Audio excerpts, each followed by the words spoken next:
speaks to us about this triumphal entry. Never with that donkey. Yeah, no, most people were celebrating, thinking,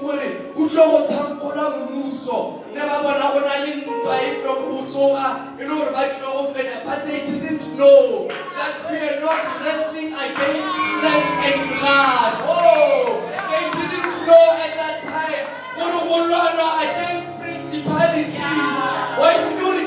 When we shout those praises, I just want it is to bring down the walls of Jericho. Come on, sing now. May someone shout to Jesus. Shout to Jesus. Shout to Jesus. Shout to Jesus. Hosanna.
just